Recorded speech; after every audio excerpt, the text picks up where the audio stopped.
vehicle is what we call the first stage. As I mentioned earlier, it will be taking flight for the 7th time today. The first stage is responsible for accelerating the vehicle all the way through to the edge of space, where it will drop off the second stage along with the payload. Once the drop-off is complete, we'll attempt to recover that first stage on our drone ship. Just read the instructions, which you see there on your screen, which is currently positioned out in the Atlantic Ocean. If we stick the landing today, it will mark our 69th successful booster recovery. About 2.5 minutes into flight, the first and second stage will separate, and the second stage will ignite its single Merlin vacuum, or MVac engine, to carry the SXM-7 satellite to a highly elliptical orbit. Separation from second stage will occur about 4,000 kilometers above Earth, and then the satellite will perform burns to raise its position to enter a circular medium Earth orbit, or MEO, and reach an apogee of about 20,200 kilometers above Earth. At the top of your screen there, you can see a nose cone-shaped object that sits atop the vehicle. That's the payload fairing, and housed inside there is the SXM-7 satellite. The fairing measures 17 feet, or about 5 meters in diameter, and about 43 feet, or 13 meters tall. The payload fairing protects the satellite from aerodynamic heating, loads, and contamination during ascent. Once we get into the vacuum of space, the payload will no longer need that protection, so we'll jettison the fairing halves to save some weight as the second stage continues on with the satellite to its targeted drop-off orbit. The fairing halves that you see there, we used them on a previous mission. This is the second time that they are being flown. Both halves previously supported the K-MILSAT-1 mission back in July earlier this year. Due to upgrades on our recovery vessel, Ms. Chief, we'll retrieve one of the fairing halves with our recovery vessel, Ghost Searcher, and then attempt to catch the other half using our recovery vessel, Ms. Tree. The large truss structure that you see on the pad next to Falcon 9 is called the Transporter Erector, or TE. The TE is used to roll out Falcon 9 from the hangar to the launch pad and then raise Falcon 9 to its vertical launch position. The TE also routes power, fluids, and communication to both the rocket and satellite. So now that we've gone over some of the hardware that's essential to executing this launch, let's take a closer look at today's payload. Weighing in at almost 7,000 kilograms and over 100 feet long when its solar arrays are completely deployed, the 27-foot-tall SXM-7, built on Maxar's 1300 class platform, is designed to provide service for more than 15 years. This satellite's unique design also features a large unfurlable S-band reflector to broadcast audio and data signals to users on the ground. By joining Sirius XM's already active fleet, the SXM-7 will deliver the highest power density of any commercial satellite on orbit. This new satellite will send more than 8,000 watts of content to the continental United States, Canada, Puerto Rico, and the Caribbean, which in turn provides users with better signal quality and broader reach. Now, as the clock continues to count down, we're approaching T-minus 7 minutes and 45 seconds. We're looking forward to an on-time liftoff. Let's take a moment now to learn a little bit more about SXM-7.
Prior to the start of our webcast, our Falcon 9 team performed functional checkouts for the SXM-7 satellite. At T minus 38 minutes, the team concluded their electronic go, no-go poll and gave the okay to proceed into propellant load and launch. To keep both stages of the vehicle cooled as much as possible close to launch, the team at Cape Canaveral began loading propellant at T minus 35 minutes. Since the second stage Merlin engine is very similar to the first stage Merlin engines, both the first and second stages get to use the same propellants. Our fuel is a refined form of kerosene known as Rocket Propellant 1, or RP1, and our oxidizer is super chilled liquid oxygen, LOX. We chill the liquid oxygen to be as cold as we can get it, which allows us to load more LOX and makes it super dense with oxygen molecules. Both of these things give us better performance with those Merlin engines. This also helps us to avoid the need to continue topping off prior to launch in order to make up for losses due to boiling. Now at this point, second stage is fully loaded with RP1, and the first stage looks like it is complete as well. Also, at this point in time, liquid oxygen is being loaded onto both the first and second stages. We're also loading helium into the storage vessels on the first and second stages. During flight, we pass this cold helium through heat exchangers on the Merlin engines. The heat of the gas generator exhaust turns that cold helium into hot helium, therefore expanding it. That expanded helium gas is then used to fill the empty volume in the tanks created by the engine pumps that pull the propellant out of the stage. Very shortly, we'll open the pre-valves between the first stage engines and the propellant tanks. We started to do engine chilling. You might have heard that call out a couple minutes ago, around T minus 7 minutes. Basically by opening those valves, we allow some of that super cool liquid oxygen to flow into the turbo pumps, which helps us to avoid any thermal shocks that might occur when we start those pumps up at T minus 2 seconds to light the Merlin engines. And it looks like we got some strong back transporter erector action there, slightly moving backward away from the rocket. So we're currently at just under T minus 4 minutes. Everything appears to be on track for our on-time launch. The range is green, and as for weather, we've been keeping an eye on those upper altitude winds today, but right now, everything is looking favorable. If for some reason we have to call a hold on today's launch, we have a backup opportunity tomorrow with a liftoff time scheduled for about the same time. But as for now, all systems continue to be go for a liftoff at 12:55 p.m. Eastern.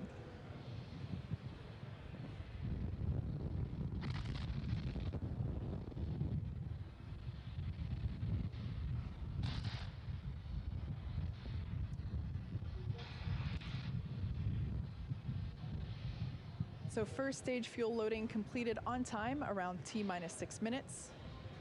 And we're currently waiting for that first stage LOX load to complete.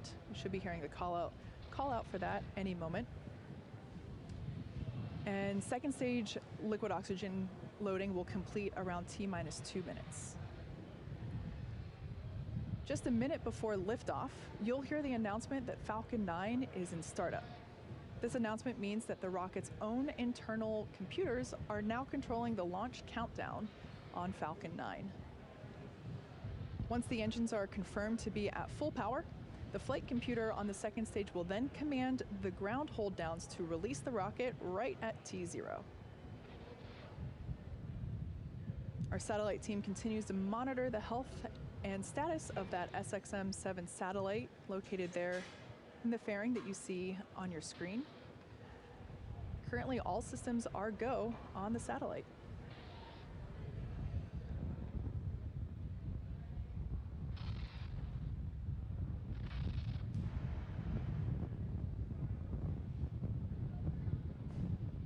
The range continues to be green for launch, and weather continues to look good.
hold on the primary countdown net.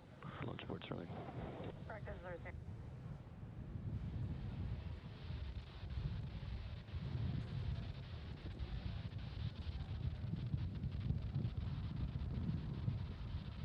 As you just heard, we did hear a hold called out today. The clock is stopped at T-minus 30 seconds. We're going to check in with the teams. Give us a moment and we'll see what we can get you.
As you just heard on the countdown net, we had a hold called at T-minus 30 seconds. Prior to that, the countdown was proceeding nominally, keeping in mind that the purpose of the countdown is to help us catch any potential issues prior to flight. There are 1,000 ways a launch can go wrong and only one way that it can go right. Given that we are overly cautious on the ground, and if the team or the vehicle sees anything that looks even just slightly off, they'll stop the countdown. Overall, the vehicle appears to be in good health, but that will be ending our launch attempt for today. Keep an eye out on our social media accounts for the announcement of our next launch opportunity. Until then, thanks for joining us, and we'll see you next time.